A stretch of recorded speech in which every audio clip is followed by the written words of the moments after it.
Saudações, você está na Escola da Jornada e nós vamos fazer uma apresentação da Jornada do Desapego.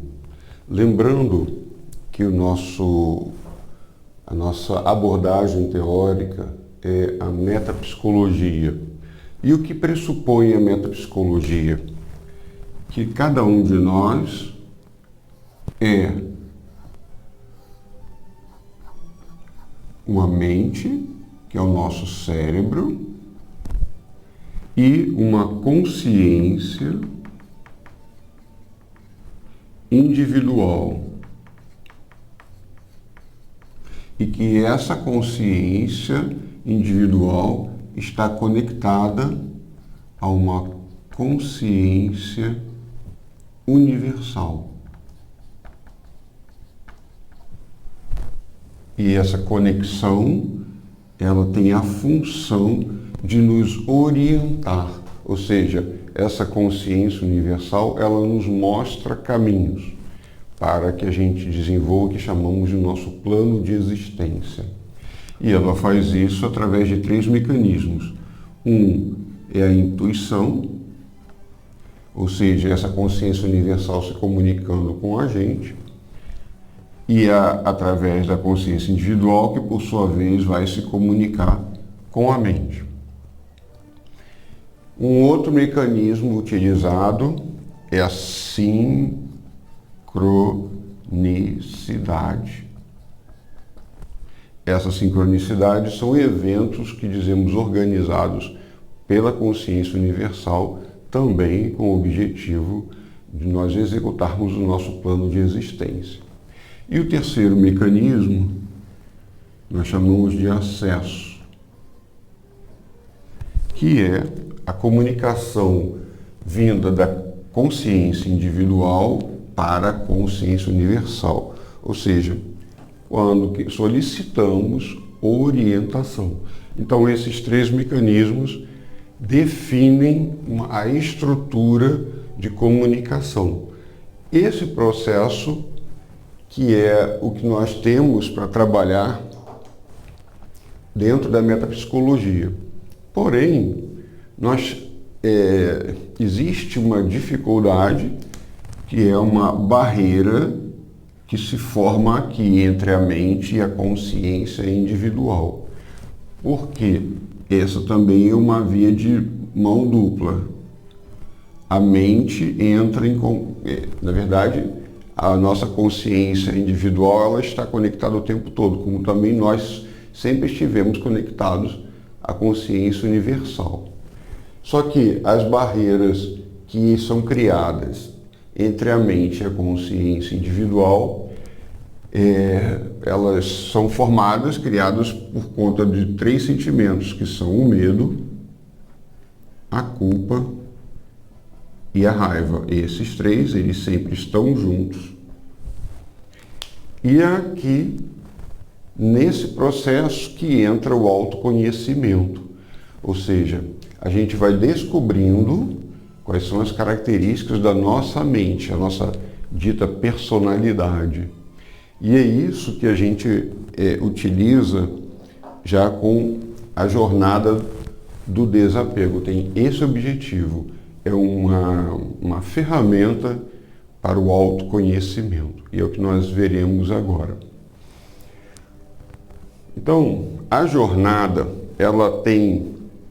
nós utilizamos imagens. As imagens costumam auxiliar na identificação, por exemplo, das nossas próprias características.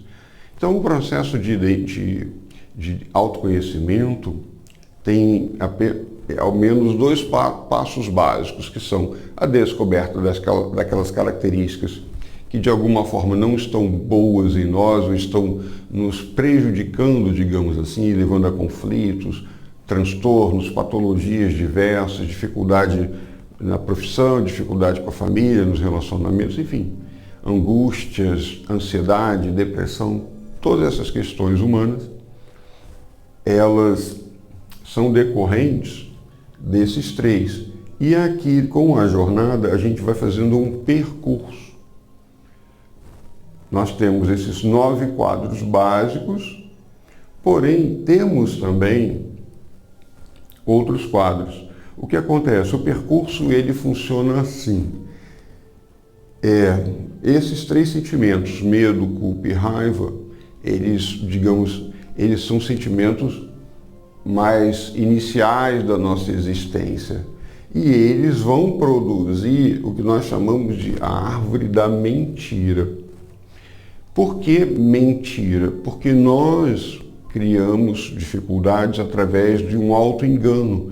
Nós procuramos de alguma forma e constantemente nos enganar, ou seja, vivemos de muitas ilusões, vivemos de desculpas também. Então, nós temos a insistência, o julgamento, por exemplo, o preconceito, a hipocrisia, a dependência, a servidão. E aqui, essa árvore da mentira, ela é mantida pela contrariedade. Ou seja, temos dificuldade em sermos contrariados, queremos tudo do nosso jeito. E na medida que a gente vai percorrendo o processo de autoconhecimento, a gente vai passando para cá. E é por isso que se chama jornada do desapego, é um processo, é uma caminhada. E essa caminhada tem a função do desapego, ou seja, da perda de afinidade, a perda de influência destes 3 sentimentos aqui. E na medida que eles vão influenciando a gente se contrai. Quanto menos influência, mais a gente se liberta, mais a vida vai aflorando e a gente vai vivendo a nossa essência. E a nossa essência, ela vem daqui. A nossa essência, ela é da consciência individual que é semelhante à consciência universal. Aqui é a nossa essência, aqui é a nossa existência. E na medida que a gente vai percorrendo, e é importante que haja uma compreensão do processo, a gente vai chegando para cá, para amor, paz e felicidade. Esses 3 aqui já vão produzir a árvore da verdade, porque a gente vai deixando de se enganar. Então tem a gratidão, a dedicação, a capacidade de usufruir, a satisfação, a atenção, tolerância, compaixão, planejamento, entusiasmo, felicidade, extroversão, enfim. E essas características, elas são mantidas pela maturidade, que aí são comportamentos opostos uns aos outros. E é importante observar que a árvore da verdade não significa o certo, o melhor, o correto. Não, porque isso é julgamento. Com a jornada a gente não tem esse conceito de certo ou errado. Por quê? Porque a gente passa a entender a ideia de causa e efeito. Se você entende causa e efeito, o certo e errado ele passa a ser apenas um julgamento, ou seja, nós acreditando que aquilo que nós consideramos como certo, apontamos dizendo que o outro está errado ou que a gente mesmo está errado. Então aqui não é nem o certo e aqui não é nem o errado, as coisas são o que são. E a gente vai percebendo que os nossos comportamentos, aquilo que a gente faz, ou vem para cá ou vem para cá. Então a gente vai observando causa e efeito. E o processo de trabalho com a jornada, nós sugerimos 3 técnicas, que são a técnica do perdão, a técnica da paciência e a técnica do diálogo. Com essas três nós resolvemos qualquer questão humana. Por quê? Porque o perdão ele tem a ver com uma resolução do nosso passado. É uma espécie de cura do nosso passado. A paciência, ela tem a ver com o nosso presente. E o diálogo tem a ver com o futuro.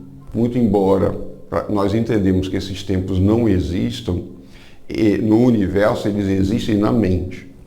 A nossa mente é que cria o tempo. A consciência individual e a consciência universal não vivem do tempo. Por quê? Porque elas vivem do hoje. sempre o presente, o aqui e agora.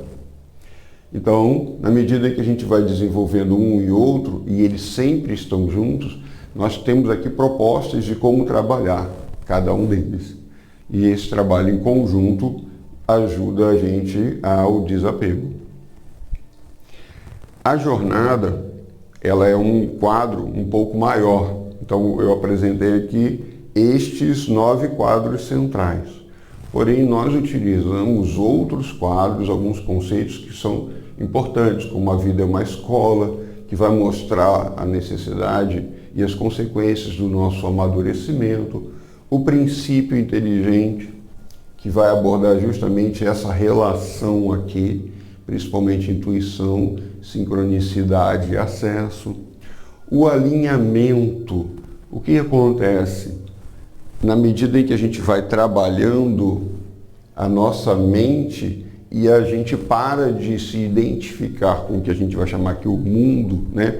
A matéria, daí, por exemplo, o medo de morrer, enfim, a gente vai alinhando com essa consciência individual e ela vai se alinhando com a consciência, como se a gente fosse cada vez mais seguindo as orientações e vivendo num fluxo de orientação, porém não perdendo a necessidade que existe do livre-arbítrio. É o livre-arbítrio, através de nossas escolhas, que vai refletir no amadurecimento. E então você se coloca cada vez mais alinhado com essa consciência. Aqui a questão das oportunidades, enxergar a vida como oportunidade em todos os aspectos, tudo se torna oportunidade, não há exatamente um acaso. A questão do espelho, utilizamos demais a técnica do espelho, ou seja, o que eu percebo no outro habitando em mim, seja algo da árvore da verdade ou da árvore da mentira. A questão da gratidão é um estado, não é apenas você ficar agradecendo, mas é perceber a vida num contexto muito mais ampliado. O julgamento, que é algo que a gente tem muito para trabalhar, porque justamente a gente projeta nos outros e diz que os outros estão errados. Aquelas coisas que nós temos. O fluxo, que é a questão da aceitação também, né? Como se fôssemos um rio, onde a gente precisa perceber quanto é de medo, culpa, raiva, amor, paz e felicidade que circula na gente. Sem reter, porque aí o que o ser humano tem para trabalhar? Mágoa. E é sempre em relação ao que aconteceu conosco. O novo, que é sempre um vazio, porque não existe o medo do novo, existe aquilo que a gente projeta, que acredita que será o novo.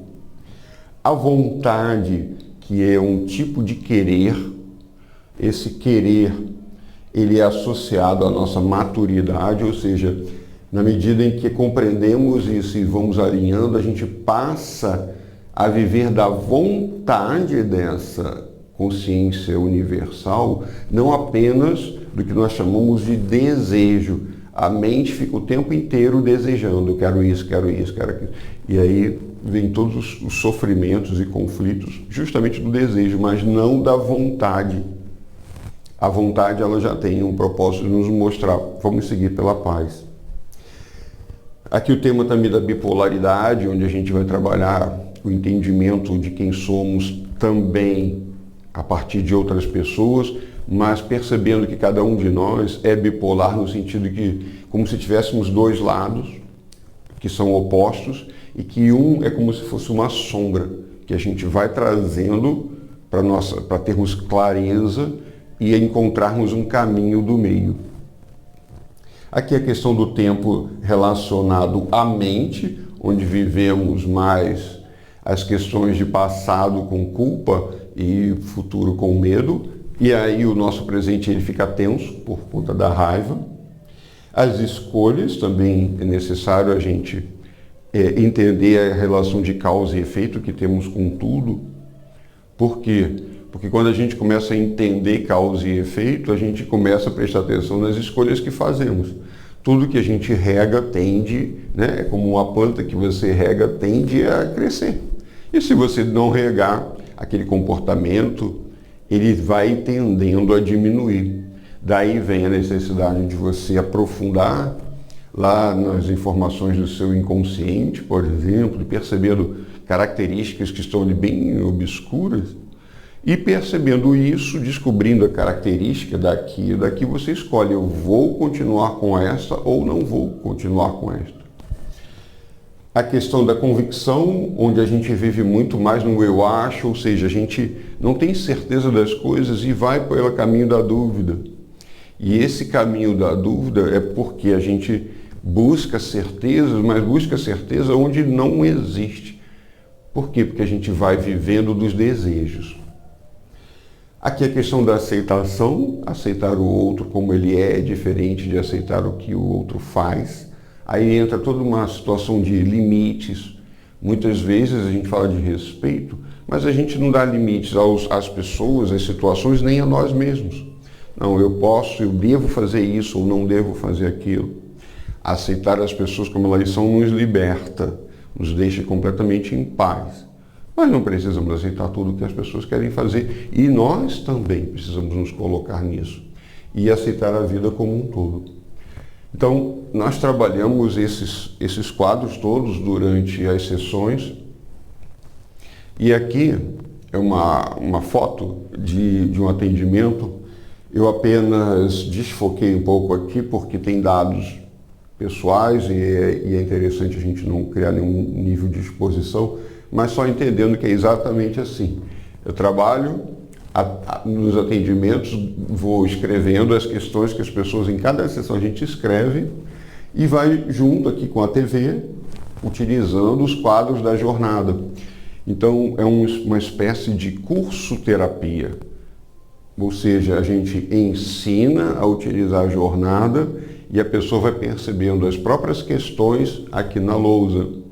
E no final dos atendimentos eu fotografo a lousa e envio a imagem para a pessoa. Por quê? Porque ela, de posse da jornada e de posse da lousa, tem como identificar e ir trabalhando em si mesmo, estudando a si mesmo com esses dois elementos. E então, o que a gente precisa observar que é necessário, aqui é o quadro central da jornada, para que a gente possa entender principalmente essa relação aqui. A mente, ela entra em conflito, a gente vive em conflito. Por quê? Porque o medo, ele move, o medo influencia, por exemplo, na autoestima. E aí o que acontece? A gente faz muitas coisas para suprir uma autoestima, porque tem diversos medos. Medo de rejeição, medo do que os outros vão pensar, medo do que a gente vai fazer, as nossas inseguranças. Enfim, medo de perder. E aí o medo, ele acaba sendo confundido, por exemplo, com o amor.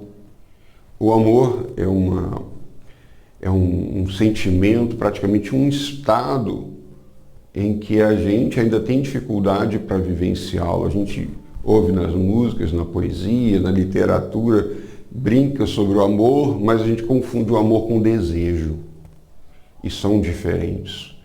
Por isso que temos dificuldade com o amor, porque confundimos amor com medo de perder. Ah, eu amo fulano, você tem medo. Onde há o medo ou é amor. Só que a gente realmente faz uma mistura. Nós misturamos isso. Nós confundimos a paz com momentos de sossego. A paz é um estado, não é um sentimento para nós, nenhuma emoção, é um estado, onde a gente começa a ficar mais linear, muito embora hajam alterações, né, do nosso humor, mas não picos de ansiedade, euforia e felicidade, ou de depressão, tristeza e apatia, por exemplo. Não, a gente começa, as flutuações são menos sinuosas, mais próximas à linha da paz.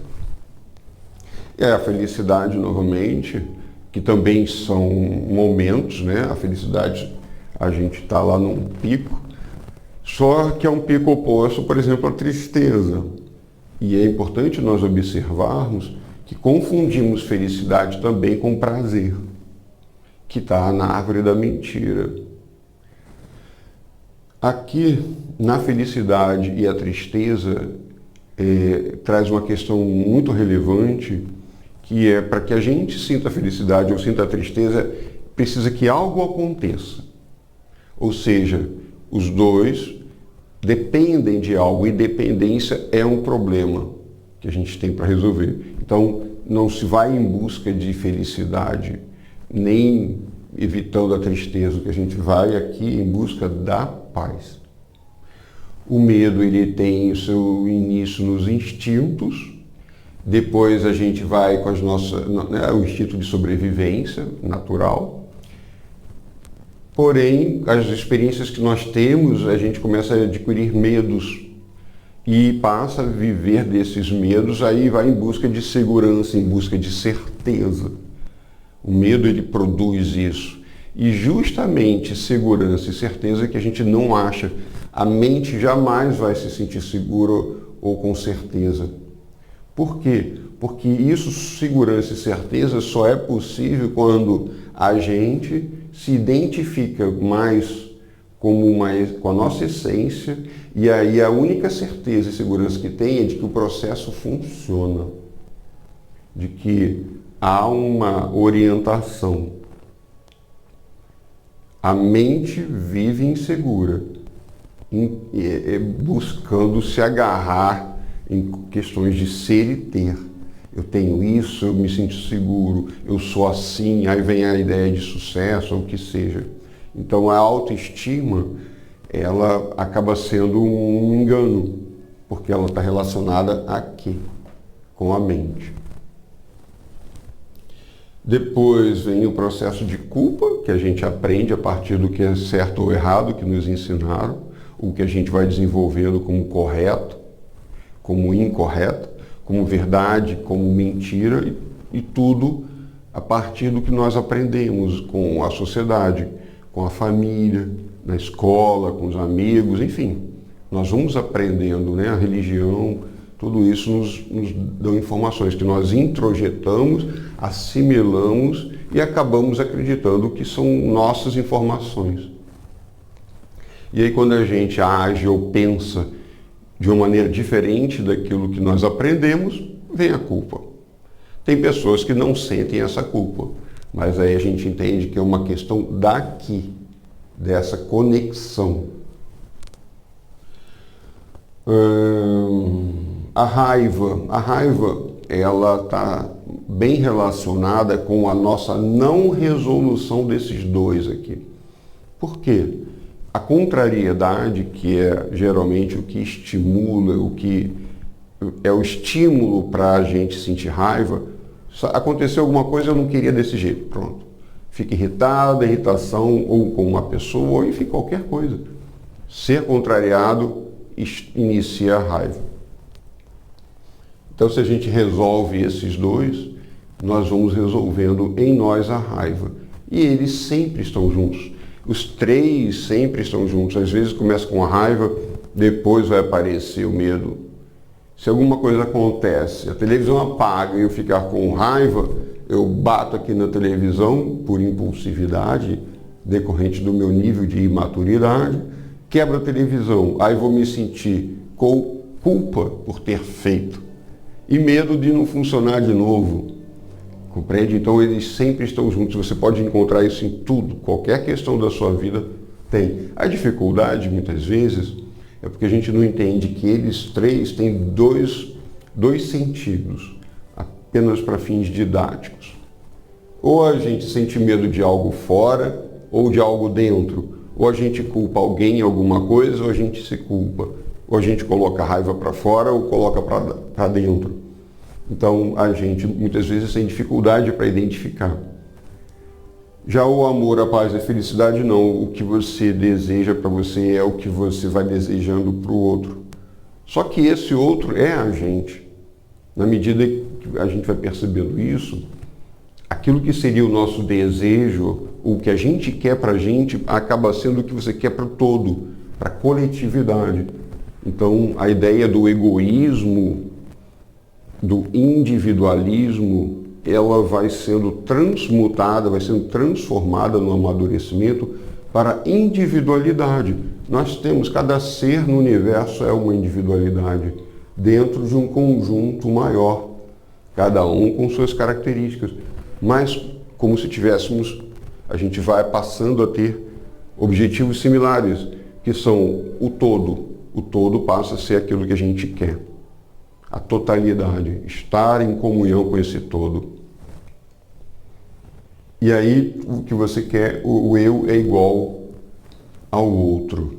E isso é a jornada, passando aqui sempre pelo entendimento. Então, nós temos como consequência aqui do medo, a culpa e a raiva, nós temos a árvore da mentira. Inclusive, se você quiser, eu posso te enviar a jornada, uma imagem da jornada, é só entrar em contato comigo. E então a árvore da mentira, como disse, é decorrente do medo, da culpa e da raiva. E nós temos características, né? Como a traição, a vingança, a manipulação, sedução, depressão, ansiedade, competição. A competição é da mente. A essência é de cooperação. Toda competição é da mente. Quando a gente vai perdendo a influência, né, vai desapegando o medo, culpa e raiva, a gente passa a querer cooperar. Não faz sentido mais a competição. Então, essas características são da árvore da mentira. Repetindo, o que está aqui não é errado, é o que é. E, como disse, essa árvore da mentira é mantida pela nossa imaturidade.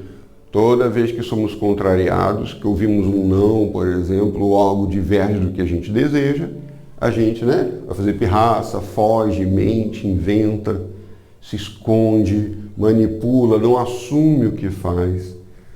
E vivemos de impulsividade e principalmente da ideia de controle. Queremos controlar tudo. E aí a gente destaca o quê? Que essa consciência universal, ela é uma fonte de orientação. E orientar em oposição a controlar. Por isso, né, orientar é, olha, eu te mostro um caminho, segue se quiser. Livre-arbítrio. Há um respeito ao livre-arbítrio aqui. Então, essa orientação em oposição ao controlar. É uma das características que nós entendemos que essa consciência universal tem. E aí, na medida em que a gente vai passando para cá, ou seja, a gente vai amadurecendo ou evoluindo ou vivendo cada vez mais com a nossa essência. E é importante destacar que idade e maturidade não são diretamente proporcionais. Você pode ter a idade que for e ser mais ou menos maduro. Então, na medida que a gente vai amadurecendo, o que acontece? A gente vai vivendo mais para essa árvore da verdade. Satisfação, a capacidade de dedicação, o esforço, a gratidão, a doação, a solidariedade, a admiração, enfim, a felicidade, a vontade. São características mantidas justamente por nossa maturidade. E aqui algumas coisas que se faz, né? Principalmente a verdade. O que é a verdade? Você conseguir ser cada vez mais verdadeiro consigo mesmo. Ah, eu fazia isso, por que faço isso? Isso é a descoberta da própria verdade. E ser sincero, né? Se tem uma forma de respeito muito importante, é ser verdadeiro. É diferente, por exemplo, daquela pessoa que diz, eu sou muito verdadeiro, eu falo na cara. Não, isso é outra coisa. Isso não tem nada de ser verdadeiro. Isso daí é simplesmente impor aos outros a sua própria vontade, jogar na cara. Não é isso do que falamos. Então você tem, né, o diálogo, o respeito, a paciência, a compaixão, algumas características da maturidade.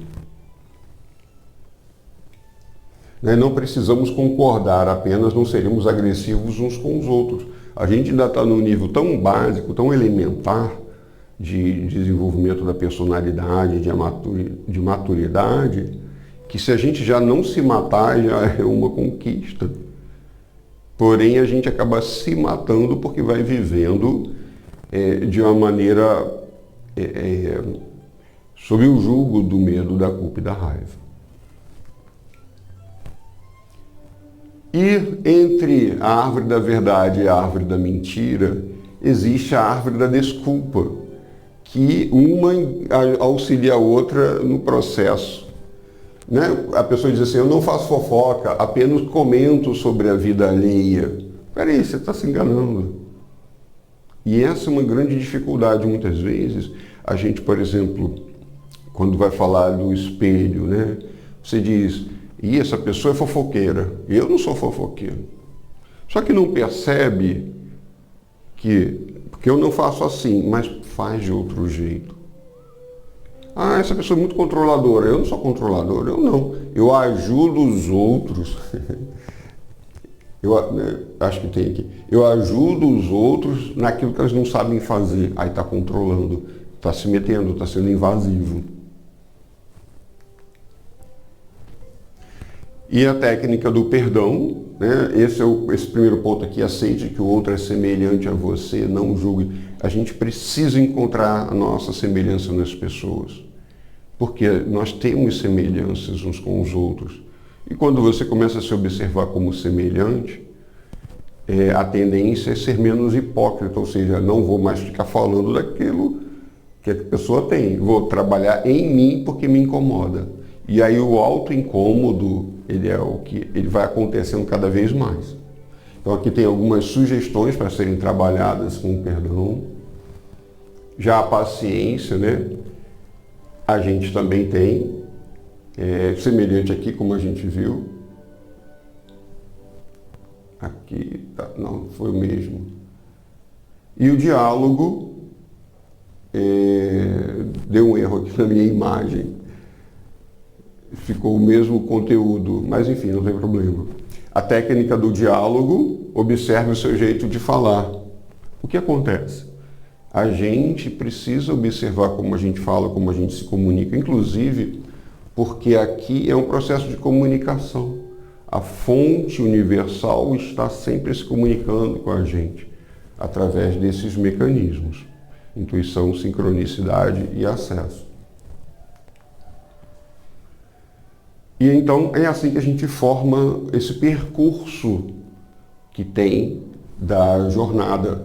Se a gente não fizer dessa forma, a gente se desconecta, ou na verdade não se desconecta, mas não se conecta com mais assiduidade, com clareza de que o processo funciona.